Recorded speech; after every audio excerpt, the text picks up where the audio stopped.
Welcome to MacroMicroCosm Book Review. Today we are reviewing the biography The Age of Bowie by Paul Morley, published by Gallery Books.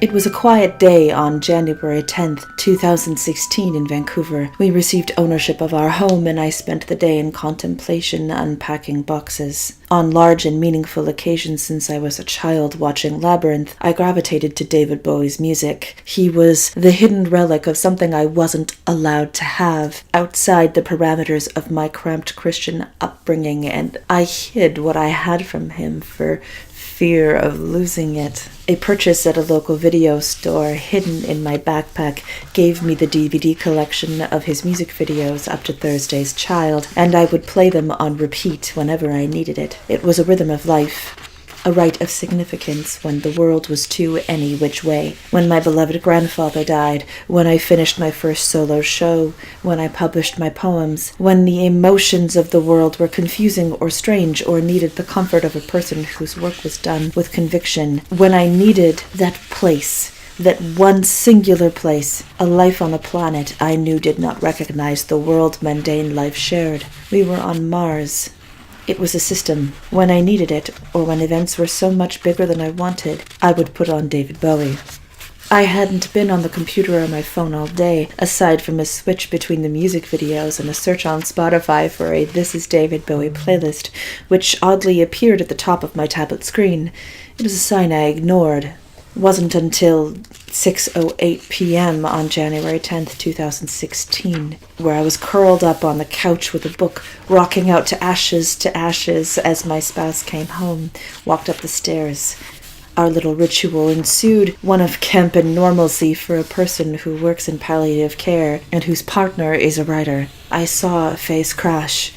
"Oh, honey." "What?" I set the book on the table as my partner stood in the middle of the living room I'd worked for hours to unpack. "Sweetie, he died today.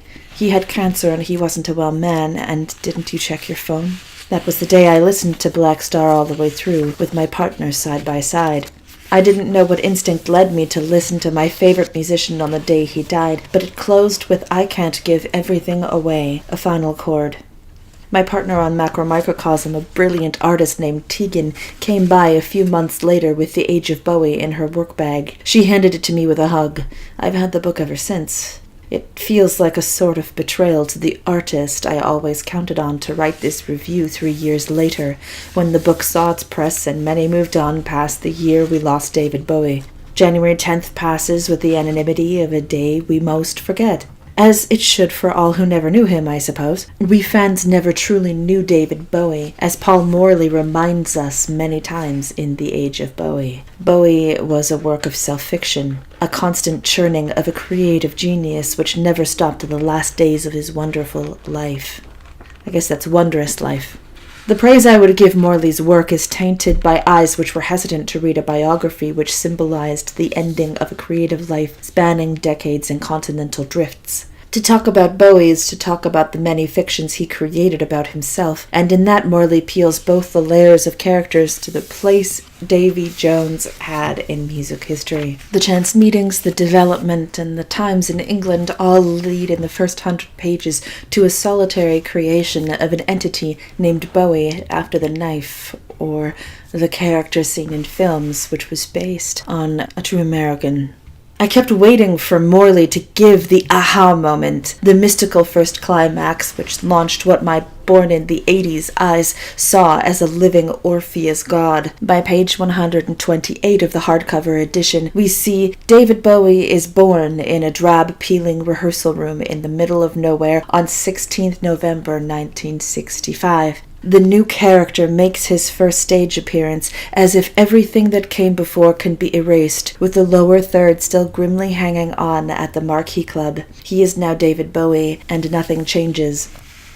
I feel the same about this book, while cleverly written with the perspective of a talented music journalist. For the first onslaught to the halfway mark indicated by glossy color photo pages, nothing seems to change. The David Bowie I loved doesn't appear. He is still in synthesis, a chrysalis of the artist who destroyed his own face and looked back in anger, or half drowned as Aladdin Sane in Ashes to Ashes. There is no thin white duke, but a sense that anticipation plays like the last chord in I Can't Give Everything Away, his last song on his last album, which fades off into silence. In life, David Bowie was incapable of giving everything to the world, for that is not an artist's purpose. An artist is both spectacle and guard of their own monasticism, a heady combination of privacy and crafted voyeurism. We will never know the true David Jones. We have no right to peel back every layer of paint to the canvas of his soul, but we will, thanks to Morley, see what made his created images David Bowie. The Age of Bowie is as much a book of demystification as it is about a creative genius who shook the world. Perhaps the greatest comfort in Morley's prose for me is the series of false starts Bowie had in the 60s, where he tried on different sounds like hats and clothed himself in singles with bands that faded from musical history into lives far less grandiose and vivid. The interjections of David Bowie is, looking back to the Victorian Albert Museum collection of his in 2013, are as welcome a break as Honky Dory is to the next day. He had to start somewhere, and he kept starting, and this was one more place to start. Page 159. There's an almost eternal sense of is this it with every page of The Age of Bowie, a threaded series of beads round the neck and loose coils. Page 170. Is this it? Not yet, Morley seems to say.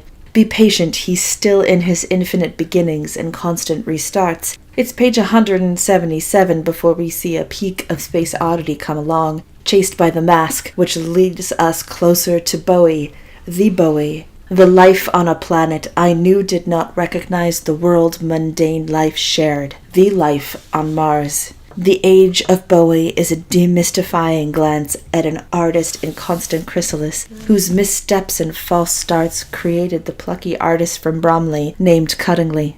The Age of Bowie ends in the wardrobe present at Morley's introduction, scattered dots on a page of half-words until one final dot on a clear white page.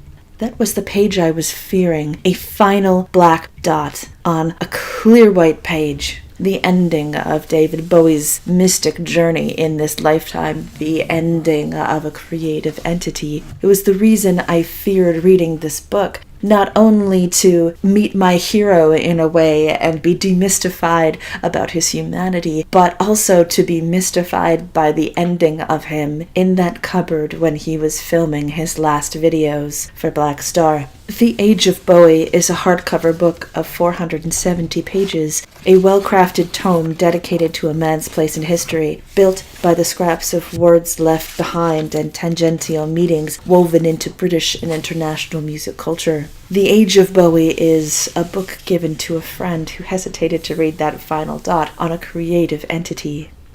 It is a work by Paul Morley, which everyone who enjoys music history, especially the history of glam rock and the British Isles, will love because almost everyone's in it. And you don't realize until you read Morley's work just how influential David Bowie was. And I think that is the best part of The Age of Bowie, other than the prolonged goodbye that the 470 pages represent. Thank you for being there with me in my journey to finally read that final black dot on a white page.